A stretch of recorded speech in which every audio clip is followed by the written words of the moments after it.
नमस्कार दोस्तों, मैं हूँ सीमा बोरा। दोस्तों, आज हम आपको नस चढ़ने की समस्या को दूर करने वाले कुछ लाभकारी अभ्यास बताएंगे। दोस्तों, बहुत सी बार ऐसा होता है जब हम बैठे रहते हैं या फिर कई बार सोते हुए हमारे पैरों की नस चढ़ जाती है और जिसके कारण हमें बहुत ही असहनीय पीड़ा होती है। इसमें हमें ना तो बैठा जाता है न ही हम खड़े हो पाते हैं। दोस्तों, नस चढ़ने की समस्या के होने के अनेकों कारण होते हैं। इसका मुख्य कारण फिजिकल वीकनेस की वजह से यह समस्या उत्पन्न होती है और कई बार मांसपेशियों में सिकुड़न की वजह से भी नस चढ़ने की शिकायत उत्पन्न हो जाती है। इसके अलावा शरीर में कैल्शियम, पोटेशियम, मैग्नीशियम की कमी की वजह से भी नस चढ़ने की शिकायत होती है। अगर आप कुछ योगाभ्यासों को अपनी दिनचर्या में शामिल करते हैं तो आप नस चढ़ने की समस्या को दूर कर सकते हैं। आइए देखते हैं कि इस समस्या को दूर करने वाले इन अभ्यासों को कैसे प्रैक्टिस किया जाता है। बहुत से लोगों के अक्सर पैरों के तलवों में ये वाले पोर्शन में नस चढ़ने की शिकायत हो जाती है या घुटनों के पीछे वाले पोर्शन में नस चढ़ने की शिकायत होती है। जब भी आपकी नस चढ़े तो सबसे पहले आपने अपने हाथ से ऐसे अगर आपके पैर के तलवों के वाले पोर्शन में नस चढ़ी है तो आपने अपने पैर को खूब ऐसे रगड़ना है, ऐसे मलना है, आपने खूब रबिंग करना है और कम से कम 2 मिनट तक ऐसे ही रगड़ें और फिर धीरे धीरे ऐसे सीधे बैठ जाइए। जब आप ये क्रिया को करेंगे तो खुद ही फील करेंगे कि हमारे पैरों की समस्या दूर हो रही है। और फिर इन अभ्यासों को आप प्रैक्टिस करें। ऐसे ही आप दंडासना की पोजीशन पर ऐसे बैठ जाए, श्वास अंदर भरते हुए ऐसे अपने पंजों को पीछे की तरफ स्ट्रेच करें, जितना स्ट्रेच आप कर सकते हैं और 10 सेकेंड तक ऐसे ही रुकते हैं और एक्सहेल करते हुए ऐसे अपने पंजों को आगे की तरफ करें।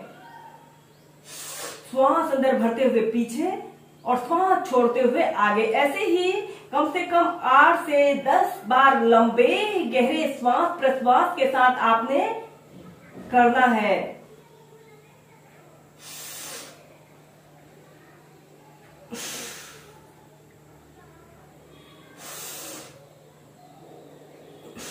और फिर इसके बाद अपने पंजों को ऐसे 5 टाइम्स क्लॉकवाइज घुमाइए, फिर एंटी क्लॉकवाइज, फिर ऐसे अपने घुटनों को 5 से 6 बार अप डाउन करें। और फिर इसके बाद आपने अपने राइट पैर को ऐसे घुटने से ऐसे मोड़ लेते हैं, ऐसे अर्ध पद्मासना की पोजीशन पर आते हैं। आपका दूसरा पैर बिल्कुल सीधा रहे और फिर अपने एक हाथ से ऐसे अपने पंजे को पकड़ लें और श्वास अंदर भरते हुए ऐसे अपने घुटने को ऐसे अपनी छाती पर लगाएं।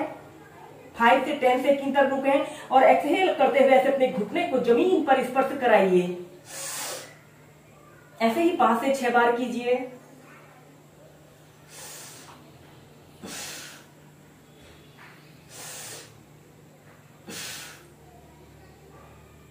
फिर दूसरे पैर से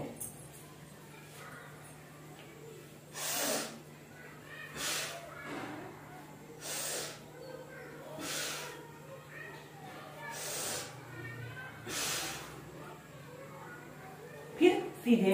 इसके बाद आपने अपने राइट पैर को ऐसे घुटने से ऐसे मोड़ लेते हैं और अपने दोनों हाथों को ऐसे अपने तलवों के नीचे से ऐसे रख लें। श्वास अंदर भरते हुए ऐसे अपने पैर को बिल्कुल सीधा करें। ऐसे अपने घुटने को ऐसे अपने नाक पर स्पर्श कराने की कोशिश करें। 5 से 10 सेकंड तक ऐसे ही रुकते हैं। फिर नीचे, फिर दूसरी साइड से।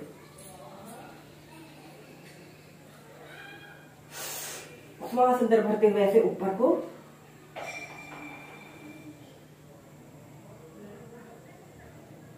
फिर नीचे। ऐसे ही दोनों पैरों से इसे आप 4 से 5 बार कीजिए। इसके बाद हम नेक्स्ट अभ्यास करेंगे बटरफ्लाई पोज।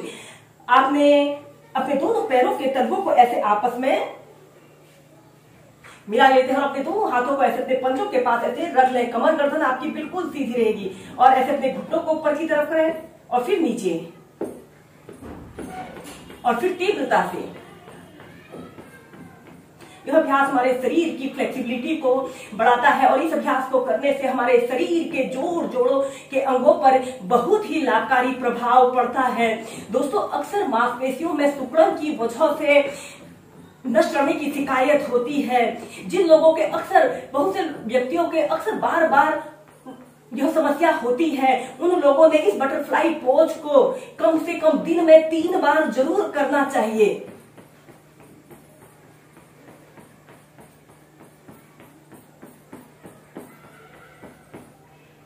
और फिर इसके बाद आपने ऐसे अपने दोनों पैरों को सीधा कर लेते हैं।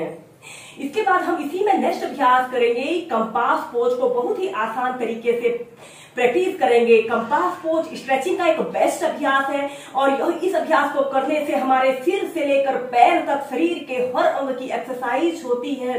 दोस्तों, नस चढ़ने की शिकायत पैरों के अलावा बहुत से लोगों के अक्सर गर्दन में भी नस चढ़ने की शिकायत होती है या फिर कंधे में या हाथों में नस चढ़ जाती है, जिसके कारण बहुत ही असहनीय पीड़ा होती है। उन लोगों ने इस कंपास पोज को बहुत ही आसान तरीके से जरूर प्रैक्टिस करना चाहिए। इस अभ्यास को करने के लिए आपने ऐसे ही दंडासना की पोजीशन पर ऐसे बैठ जाना है और फिर सबसे पहले अपने लेफ्ट पैर को ऐसे घुटने से ऐसे मोड़ लें और अपने राइट पैर को भी ऐसे घुटने से ऐसे मोड़ लेते हैं और अपने हाथ से ऐसे अपने पंजे को ऐसे पकड़ लेना है और अपने एक हाथ को अपने लेफ्ट पैर के पास ऐसे रख लें। श्वास अंदर भरते हुए ऐसे अपने पैर को बिल्कुल सीधा करें या फिर अपने हाथ का भी ऐसे सपोर्ट लेकर ऐसे अपने पैर को बिल्कुल सीधा करते हुए ऐसे अपने सिर को ऐसे अपने घुटने के समीप लाने की कोशिश करें और ऐसे सीधे देखते हैं। ऐसे अपोजिट साइड आपने देखना है और कम से कम 30 सेकंड तक ऐसे ही होल्ड करके रखें। इस स्थिति में ध्यान रहे आपका पैर बिल्कुल सीधा और पंजा ऊपर की तरफ तना हुआ हो। श्वास लेते रहें और श्वास छोड़ते रहें और फिर नीचे। ऐसे ही इस अभ्यास को फिर दूसरी साइड से कीजिए। अब आपने अपने ऐसे मोड़ लेना है और अपने हाथ से ऐसे अपने लेफ्ट पंजे को ऐसे पकड़ लेते हैं और श्वास अंदर भरते हुए ऐसे अपने पैर को सीधा करते हैं।